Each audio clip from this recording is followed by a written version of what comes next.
Bonjour à tous et bienvenue sur Littéralement Vôtre. Alors aujourd'hui, on va parler de ce livre qui s'appelle Power, qui est un classique, un best-seller concernant la manipulation, écrit par l'auteur américain Robert Greene. Alors qui est Robert Greene? Robert Greene, c'est un auteur d'environ 70 ans, américain, qui est bouddhiste, qui vit à Los Angeles et qui a sorti toute une série, une pléthore de livres concernant les lois de l'attraction, les lois de la séduction, les lois de la manipulation et les lois du pouvoir. Et là, en l'occurrence, c'est ce livre-là. Alors, je vous donne un petit exemple simple. Loi numéro 1, ne surpassez jamais le maître. Loi numéro 2, ne vous fiez jamais à vos amis, n'utilisez que vos ennemis. Loi numéro 3, dissimulez toujours vos intentions. Loi numéro 4, dites-en toujours moins que nécessaire.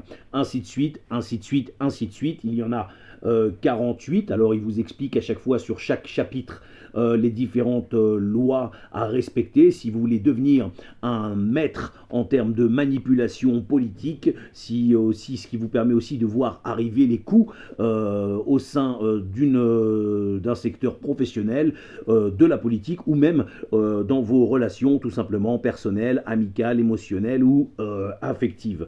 Ce livre est pour moi vraiment un classique, vraiment, qui se différencie bien sûr de Machiavel en étant peut-être un peu plus prosaïque, mais beaucoup plus moderne et tout à fait adapté aux problématiques d'aujourd'hui. À chaque chapitre, donc durant les 48 chapitres que vous avez pour chaque loi, pour étayer le chapitre, à chaque fois vous avez un exemple historique qui est pris, par exemple le rapport Talleyrand-Napoléon, ou des exemples aussi comme Marc Aurèle, Jules César, Staline aussi. Enfin, il y a plein d'exemples qui sont pris avec des personnages historiques ou des personnages antiques ou de la mythologie.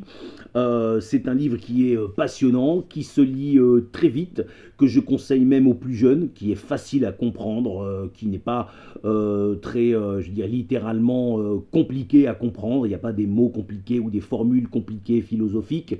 C'est un livre avec des cas pratiques très concrets, qu'il est facile à comprendre parce que c'est des cas que tout à chacun rencontrons dans notre vie, que ce soit notre vie professionnelle ou notre vie personnelle et affective. Je conseille vraiment ce livre à tout le monde. C'est un très bon livre pour moi. Je vois pas vraiment de mauvais côté, à part peut-être le côté un petit peu répétitif parfois sur les exemples donnés. Il aime bien prendre l'exemple des empereurs chinois, de Napoléon. C'est vrai que c'est des exemples qui reviennent quand même très souvent. Voilà, s'il faut trouver quelque chose, il y aurait ça. Mais c'est un livre qui est très agréable à lire dans un train, en avion ou même chez soi le soir avant de se coucher. Et il permet de comprendre également beaucoup de choses quand vous êtes comme moi, quelqu'un d'un peu naïf et de finalement pas très familier avec tout ce qui est la manipulation, le mensonge et la trahison. Après la lecture de ce livre, eh bien vous serez tout simplement un maître en termes de mensonge, de trahison, de manipulation et d'escroquerie politique. Voilà, je vous conseille ce livre, vous likez, vous vous abonnez, vous partagez et je vous dis à très bientôt pour un nouveau livre sur Littéralement Vôtre. Merci, salut.